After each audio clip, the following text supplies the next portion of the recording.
நாங்களே துக்கத்தில் வந்திருக்கோம். சும்மா இது தேவையே இல்லை. மதுரை மாநகர் மாவட்ட கழகத்தின் சார்பாக உயிர் நீத்த பூக்கடை மகேந்திரன் அவர்களுக்கு அண்ணா திராவிட முன்னேற்ற கழகத்தின் சார்பாக எங்களுடைய வீர அஞ்சலியை செலுத்திக் கொள்கிறோம். அவருடைய வீர மரணம் என்பது அண்ணா திராவிட முன்னேற்ற கழக தொண்டர்களுடைய ஒவ்வொருடைய உணர்வுகளை வெளிக்காட்டுகின்ற வகையிலும் இந்த இயக்கம் மிகப்பெரிய ஒரு பாதிப்பை அடைந்திருக்கிறது. இந்த பாதிப்புக்கான காரணமானவர்கள் யாராக இருந்தாலும் அவர்கள் உணர்ந்து தங்களை திருத்திக் கொண்டு புரட்சித் தலைவர் அம்மா புரட்சித் தலைவர் என்ன நோக்கத்திற்காக இயக்கத்தை கண்டாரோ அந்த நோக்கம் வெற்றியடைய வேண்டும். புரட்சித் தலைவர் அம்மா அவர்கள் எந்த நோக்கத்திற்காக அண்ணா திராவிட முன்னேற்ற கழகத்தை வளர்த்தெடுத்தார்களோ அந்த இயக்கம் வீறு கொண்டு எழ வேண்டும்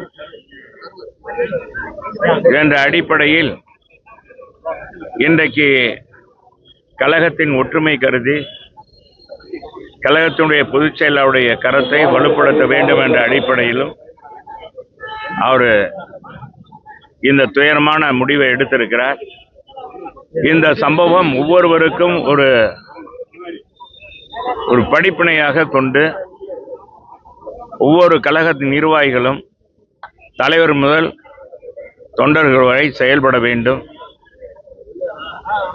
இந்த கழகத்தை அம்மா அவர்களும் சரி தலைவர் அவர்களும் எவ்வளவு தாயுள்ளத்தோடு வளைந்து கொடுத்து இயக்கத்தை ஏசியவர்கள், இயக்கத்தை தன்னை பற்றி பேசியவர்களை எல்லாம் கவலைப்படாமல் இயக்கத்தில் சேர்த்து இயக்க வளர்ச்சி தான் ஒரே குறிக்கோள்.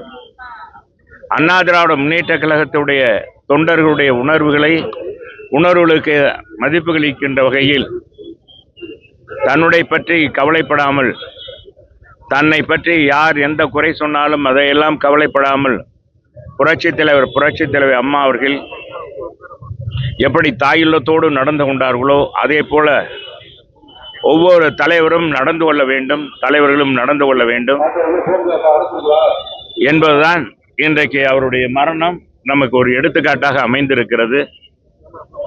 இது மாநகர் மாவட்ட கழகத்தின் சார்பாக எங்களுடைய வீர அஞ்சலியை இன்னைக்கு கழக பொதுச் செயலாளருடைய ஆணைக்கிணங்க தெரிவிக்கின்றோம். எனவே இங்கே பெருந்த அளவுக்கு கழக தொண்டர்கள் உணர்ச்சியோடு வந்திருக்கிறார்கள். வந்த அனைவருக்கும், வர முடியாதவர்களுக்கும் இந்த நேரத்தில் எங்களுடைய நன்றியையும் தெரிவித்து, மகேந்திரன் அவருடைய வீர மரணம் அண்ணா திராவிட முன்னேற்ற கழகத்துடைய இறுதி மரணமாக இருக்க வேண்டும், எழுச்சி பெற வேண்டும். இதற்கு அனைவரும் ஒற்றுமையாக இருந்து செயல்பட்டு புரட்சித் தலைவர் அம்மா அவர்கள் எப்படி அண்ணா திராவிட முன்னேற்ற கழகத்தை முக்கடல்